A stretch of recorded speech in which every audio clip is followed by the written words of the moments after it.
The storm raged outside, but nothing matched the chaos inside our small apartment.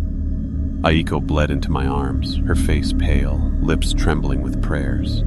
The slit-mouthed woman loomed above us, scissors raised, her grotesque smile dripping fresh blood onto the floorboards. "Answer me!" she screamed again, her voice doubling, tripling, as though a chorus of hungry mouths spoke through her. Something inside me broke. Fear burned away, leaving only a hollow, desperate clarity. I set Aiko down gently and rose to face the thing that had been haunting me. My voice shook, but I forced the words out. "You're hideous." For a moment, silence. The scissors froze in midair. The woman's grin twitched, faltered, then her eyes narrowed, black pits stretching wider. "You dare?" she hissed. Her face split further, the ragged smile tearing until it seemed her head might come apart. Her laugh burst out in a shriek, high and jagged, rattling the glass in the windows. She lunged, but this time, I didn't run. I grabbed the rosary beads from Aiko's weakening grip and thrust them forward. "Get back!" I shouted, voice raw. The beads seared against her pale skin, smoke rising where they touched. She screamed, stumbling backward, hair writhing around her like snakes. The storm outside howled louder, as if the city itself recoiled. Aiko whispered something, faint, nearly lost beneath the storm. "Don't believe." Her face, her words, struck something deep. The mask, dangling from the woman's ear, swayed with each movement. I snatched it, desperate. She shrieked as my fingers closed around the fabric, and for the first time, fear flickered in her eyes. "You hide behind this," I said, forcing my voice steady. "But without it, you're nothing." I pressed the mask against her bleeding grin. She clawed at me, scissors slashing wild arcs, but I held firm. The mask clung to her face as if magnetic. Zed, her features writhing beneath it. Her scream fractured the air, piercing, endless, until suddenly it cut off. The room fell silent. When I opened my eyes, she was gone. Only the mask remained in my trembling hands. I dropped it.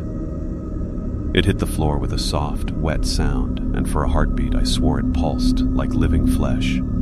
I turned back to Aiko, cradling her. Her breathing was shallow, her eyes glassy. "Stay with me," I begged. "Please." Her lips curved into the faintest smile. "You listened. Finally." And then she was gone. The storm outside eased, fading into drizzle. The lights flickered back to life, but the apartment felt emptier than ever, hollow with loss. I buried Aiko 3 days later, her family weeping quietly under black umbrellas. I kept the mask, sealed inside a wooden box. But sometimes, late at night, I hear faint whispers seeping from it. Am I beautiful? I don't answer. I never will again. But the question lingers, crawling beneath my skin, scratching at the edges of my mind. Because deep down, I know one night soon, I'll wake to find the box open, and she'll be standing over me, waiting for my reply. For 3 nights after I saw her true face, I barely slept. Every time I closed my eyes, I felt the scissors grazing my skin, smelled that stench of rot and iron. I couldn't eat, couldn't work, couldn't think beyond the echo of her question. Am I beautiful? Aiko tried to hold us together. She prayed more often, burned incense, and lined the windows with charms from her grandmother's shrine. But I could see the exhaustion hollowing her eyes. She knew, as I did, that nothing would hold the slit-mouthed woman back. On the 4th night, the storm came. Rain lashed the windows, rattling them in their frames. Thunder rolled over the city, shaking the walls. Aiko and I sat together in the living room, every light blazing, the rosary beads wound tight around her fingers. At first, I thought the storm drowned her out. But then I realized she was whispering through it. The voice slithered between thunderclaps, soft and sharp all at once. Am I beautiful? My blood turned to ice. I stood, stumbling toward the door even as Aiko grabbed my arm. "Don't go!" she cried. But the voice was inside the apartment now, echoing off the walls. Scissors scraped across the floorboards, deliberate, slow, drawing closer. Snip, snip. The lights flickered. The air grew heavy, suffocating. Shadows stretched unnaturally across the room, converging into one long shape that seeped toward us. She emerged from it. The woman in the beige coat stepped into the light, soaked from rain though no door had opened. Her hair clung to her face. Her mask hung loosely from one ear. I froze. Aiko shoved me behind her, holding the rosary like a blade. "Leave us!" she shouted. The slit-mouthed woman tilted her head, amused. She raised the scissors, their silver blades catching the light. "You cannot protect him," she whispered. Then louder, eyes boring into mine. "Am I beautiful?" Every instinct screamed. I had to stay silent, but the words clawed at my throat. My jaw trembled, my chest tightened. The silence felt like a trap, an answer in itself. I choked out, "You're average." The woman stilled. For a heartbeat, her expression flickered with something strange. Confusion. Aiko gasped, but then the grin split wider, tearing fresh blood from her mouth. She laughed, a wet, gurgling sound that curdled my stomach. "Average?" she repeated, voice dripping with mockery. "Then let me make you match." She lunged. The scissors slashed through the air, aimed at my face. Aiko threw herself between us. The blades caught her shoulder. She screamed, collapsing into me as blood soaked her kimono. "No!" I roared, catching her as she fell.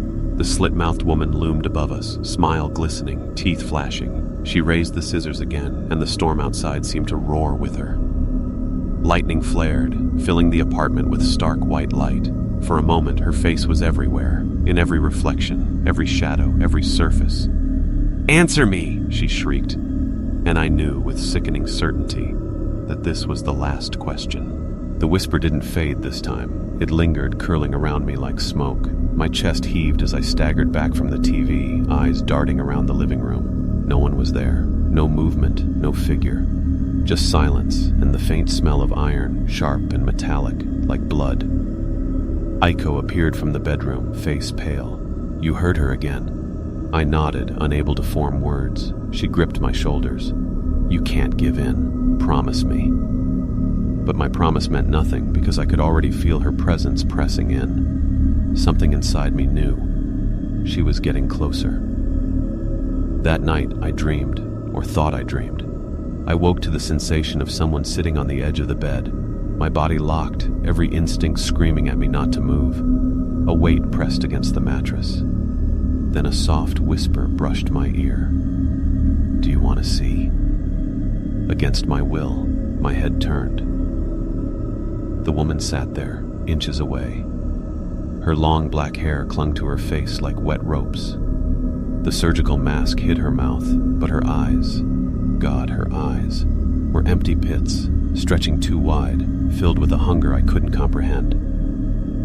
She reached up with pale, bony fingers and pulled the mask down. Her smile was carved into her flesh, splitting her cheeks from ear to ear. Torn lips glistened wetly, teeth gleaming through ragged muscle. The cuts weren't wounds, they were permanent, healed and raw at the same time, as if her entire face was built for one expression: grotesque delight. "Am I beautiful?" she asked again, voice sweet and venomous. My scream died in my throat. My body shook violently, and all I could manage was a broken whisper. "Yes." Her grin widened, impossibly stretching. Blood dripped down her chin. Then she leaned closer, her breath cold and foul. "How about now?" Her scissors lifted, gleaming in the moonlight. She pressed them to my cheek. The cold bite of steel kissed my skin. My vision blurred as terror consumed me. "Stop!" Aiko's voice cut through the nightmare. She lunged forward, clutching the rosary beads, pressing them between the woman and me. The slit-mouthed woman hissed, recoiling like smoke curling from fire. Her image blurred, rippling like water, and then she vanished into the dark. The weight lifted from the bed. I gasped, clutching my face, shaking uncontrollably. The room reeked of rot and iron. Aiko held me, rocking gently, though her own body trembled. "You answered her," she whispered. Tears burned my eyes. "I didn't want to. She made me." Her expression hardened. "Now she knows you're afraid. That's worse." I buried my face in her shoulder, but even with her warmth, I couldn't shake the image of that smile, carved deep into flesh, dripping red. And I knew then that this wasn't just a legend. It wasn't just a haunting. It was a hunt. And she had me marked. I didn't sleep the rest of that night. Even when the whispers stopped, I kept my eyes clamped shut, terrified that opening them would reveal her inches from my face. Every sound became a threat, the hum of the heater, the settling creaks of the building, the faint drip of water from somewhere in the pipes. By dawn, I felt hollow, like the night had carved pieces out of me. Aiko sat at the table, pale and exhausted, clutching a mug of tea like it might anchor her to the world. Neither of us spoke for a long time. When I finally found my voice, it was ragged. "We need help." She didn't look at me. There's no priest strong enough, no ritual that works. Once she chooses you, she doesn't stop. I rubbed my temples, trying to force my brain to work. Then we leave. Go to the countryside, to your parents' place. Aiko's eyes lifted, and what I saw there hollowed me further. Pity, desperation. You don't understand. She doesn't care about distance. She's already here. Her words clung to me all day like a second skin. At work, I jumped at every shadow, every reflection in glass. My coworkers' masked faces blurred together, each one a potential monster waiting for me to acknowledge it. I couldn't concentrate, couldn't eat. On the subway ride home, I caught sight of her again. She stood at the far end of the car, perfectly still while bodies swayed around her. Beige coat, long black hair, white mask. She didn't move when the train lurched, didn't reach for the rail when others stumbled. Her head was tilted, watching me with unbearable patience. My mouth went dry. I blinked, and a group of commuters pushed between us. When they cleared, she was gone.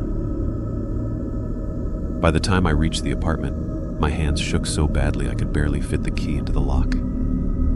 Inside, Aiko sat on the couch, clutching her grandmother's old rosary beads, whispering prayers. The sight of her, Yusu, Allie so strong, so unflinching, murmuring like a frightened child made my stomach knot. "I saw her again," I said, my voice cracked. Aiko closed her eyes. "She won't stop until she has your answer." Something inside me snapped. I slammed my fist against the wall. Then maybe I should just answer her. Maybe it'll end this. Her head shot up, eyes blazing with fury and fear. "Don't you dare, that's exactly what she wants." The apartment seemed to shudder with her words, a deep vibration in the walls, like the building itself was listening. That night, I couldn't sit still. I paced the apartment, avoiding mirrors, jumping at every creak. Aiko begged me to lie down, but sleep felt impossible. Near midnight, I caught sight of movement in the reflection of the darkened TV screen. A woman standing just behind me, scissors glinting faintly. I spun around. The room was empty, but in the silence, her whisper slid into my ear, closer than it had ever been. "Am I beautiful?" The sound was faint at first, metal clicking against metal like someone testing the sharpness of a blade. It drifted down the hallway behind me, steady, deliberate. Snip, snip, snip. Aiko's hand clamped around my wrist. "Don't look," she hissed. "If you see her face, it's over." My throat tightened. Every instinct screamed at me to turn around, but I forced myself still. The air grew colder, heavy with the sour tang of damp earth, as though the storm had followed me home. Snip, snip. The sound moved closer. I wanted to run, to bolt for the bedroom and slam the door, but my legs felt carved from stone. Aiko tugged me forward. We slipped into the living room and shut the sliding door behind us. My wife pressed her ear against it, her breathing shallow. The scissors scraped once across the wood, then silence. For several minutes, we didn't move. My heart hammered so loudly I feared it would draw her back. Finally, Aiko whispered, "She won't stop now. She'll test you until you answer." I swallowed hard. "What do you mean, answer?" Her eyes met mine, dark with something deeper than fear. "She'll keep asking if she's beautiful. If you say no, she kills you. If you say yes..." Her voice broke, trembling. "She shows you her mouth. And then she asks again." I remembered the stories. how her mask hid the grotesque smile, cut ear to ear, how no answer could save you once you looked. I forced a laugh I didn't feel. So what? It's unwinnable? There are tricks, Aiko said, though she didn't sound convinced. Some say if you tell her she's average, she gets confused. Others say, throw candy or money. It distracts her. But no one knows for sure. The only real way to survive. Her voice dropped to a whisper. Is not to acknowledge her at all. I buried my face in my hands, but I already did. The silence that followed was answer enough. That night, we locked every door, shut every curtain, turned on every light, but the apartment no longer felt like ours. Shadows gathered where they hadn't before, clinging to corners. The hum of the refrigerator carried a faint metallic echo. Even the mirror in the bathroom seemed wrong. I avoided it, afraid of what might look back. Sometime past midnight, I woke to a sound. Snip. I jolted upright. Aiko stirred beside me, but before she could speak, the bedroom door creaked open, slowly, deliberately. The hallway beyond was pitch black, yet I felt her there, watching, waiting. Then the whisper came, threading through the dark like silk. Am I beautiful? My body locked. The words coiled inside my skull, demanding an answer. Aiko's hand found mine beneath the blanket, squeezing so tightly it hurt. Don't, she breathed, barely audible. The whisper came again, closer now, almost at the bedside. Am I beautiful? The scissors clicked once, sharp and final. I clamped my eyes shut, praying she would leave. But the voice lingered, honey-sweet and rotting at the same time. Look at me. The storm passed by morning, leaving the city washed in silver. Streets glistened, gutters overflowed, and the air carried that damp metallic smell of rain-soaked concrete. I tried to convince myself the night before had been nothing more than exhaustion and imagination. But Aiko didn't speak during breakfast. She watched me from across the table, her chopsticks unmoving. Her eyes searched mine like she was waiting for me to break. Finally, she said, "You shouldn't go to work today." I forced a smile. And tell my boss a ghost kept me up. He'd love that. "This isn't a joke," she snapped, more sharply than I'd ever heard. The clatter of her chopsticks hitting the bowl echoed in the quiet kitchen.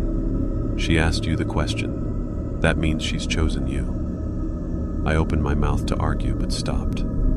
The memory of the knocking, the scraping scissors, it hadn't felt like a dream. And the way my wife trembled when she spoke of it made me hesitate. Still, stubbornness won. "I'll be fine," I said, kissing her cheek before leaving. But as I stepped into the crowded street, unease gnawed at me. Tokyo bustled with its usual rhythm, umbrellas bobbing, school children laughing, businessmen marching with phones pressed to their ears. For a moment it grounded me. Reality returned. Just another day. Until I saw her. She stood across the street, half hidden by the crowd. A woman in a beige coat, long black hair spilling past her shoulders. Her face was covered by a white surgical mask, the kind everyone wore during flu season. Nothing unusual, yet something about her stillness rooted me in place. While the crowd flowed around her, she didn't move. Her head tilted slightly, as though she were listening only to me. The crosswalk light turned green. People surged forward. She didn't. Her gaze held mine until bodies separated us. When the street cleared again, she was gone. My chest, teeth tightened. I walked faster, nearly running the last blocks to my office. All morning, I couldn't concentrate. Every time I glanced at the window, I expected to see her standing on the street, waiting. When I went to the bathroom, I swore I heard soft footsteps behind me, but the stalls were empty. Even the sound of scissors from a coworker's desk made my skin crawl. By lunch, my nerves were frayed.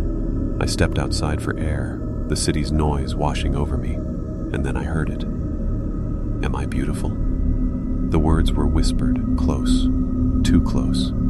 I spun. A woman passed by, masked, not even looking at me.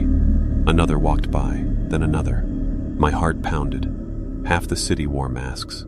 Any of them could be her. All of them could be. A hand brushed my shoulder. I flinched. "Sir?" It was a coworker, blinking at me in confusion. I muttered something about not feeling well and stumbled away. When I finally reached home that evening, Aiko was waiting at the door. One look at my face, and she knew. "She's following you, isn't she?" she whispered. I didn't answer. I didn't have to. Because just then, from the end of the hallway behind me, came the faint metallic snip of scissors. I froze, certain my mind was playing tricks. The storm outside had a way of bending sound, carrying whispers that weren't there. But this had shape, syllables, intent. I went to the window, pressing my hand against the cool glass. Rain streaked down in silver veins, blurring the street below. Tokyo usually buzzed with neon life, but the storm had emptied it. No one stood outside. No umbrellas. No commuters hurrying home. "Am I beautiful?" The voice came again, softer this time, almost coaxing. A chill climbed my spine. I backed away, heart hammering. "Aiko?" I whispered toward the bedroom. I wanted to wake her, to have her ground me with her calm explanations. But something kept me silent. Maybe it was pride. My reluctance to admit her warning had unsettled me. Maybe it was something else, a pressure in the air, as if speaking her name aloud would draw attention from whatever waited outside. The clock ticked past midnight. I tried to distract myself, flipping through channels on the TV, but the static seemed louder, the shadows darker. Every time the screen flashed, I thought I saw a figure reflected in the glass, a woman standing just behind me. I finally turned the television off. Silence pressed against the apartment. My breath fogged faintly in the air, though the heater hummed steadily. Then, a knock. Sharp, deliberate, 3 raps against the door. I jumped, pulse thudding in my ears. My eyes darted to the door, where rainwater leaked beneath the threshold. My throat tightened. No one should have been outside in that storm. Another knock, louder this time, and then the voice again, muffled through the door. "Do you think I'm beautiful?" The world tilted.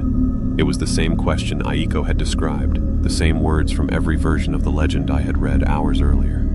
I stumbled back, hitting the edge of the couch. My body screamed to move, to hide, but some dreadful curiosity anchored me. What if it was real? What if she stood out there right now, mask hiding a smile carved ear to ear?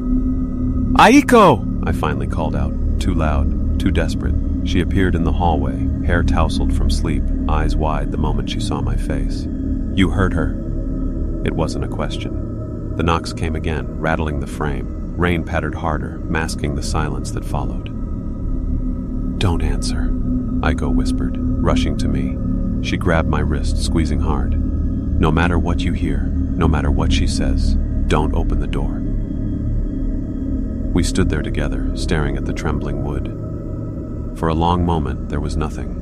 No voice, no knock, just the storm. Then, from the other side, a soft scraping sound, like metal dragged across the doorframe. Slow, patient. Scissors. Aiko's grip tightened until my bones ached. "She knows now," she whispered, voice trembling. "You acknowledged her." The scraping stopped. Silence fell heavy, but the damage was done. And deep inside, I understood. She would not stop now. "You'll hear her before you see her," my wife said, her voice low, eyes fixed on the window as if something waited just beyond the glass. "That's when you run. Don't answer. Don't even look." It was late, a storm dragging its fingers down the side of our Tokyo apartment. The sound of rain against glass was steady, hypnotic. I remember laughing nervously, trying to shake off the heaviness of her tone. "Who exactly am I running from?" She looked at me then, really looked.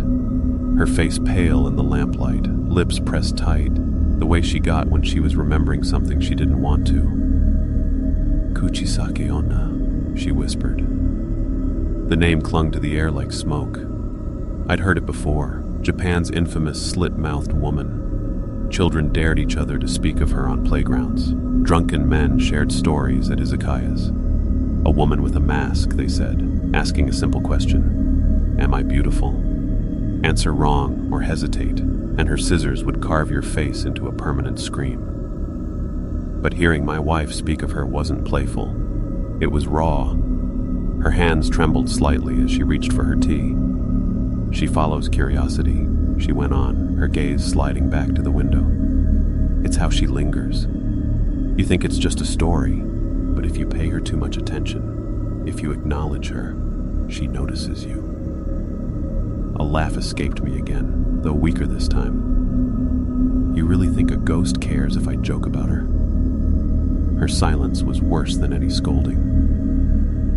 I'd married Aiko 5 years earlier, and in all that time, I'd learned she wasn't easily shaken. She worked in a law office, calm under pressure, unflinching when arguments got heated. But now she looked small, brittle, like the very air was pressing on her. I saw her once, she admitted finally, when I was a girl. The words stopped me cold. She wore a white surgical mask. Back then, everyone did during flu season. She asked me that question. I ran before she finished. My grandmother told me that's why I'm still alive. I tried to dismiss it, to tell her it was just childhood imagination, but something about her voice made my skin crawl. The rain outside seemed louder, as if it too were listening. Later that night, after she'd gone to bed, I sat at my desk with my laptop.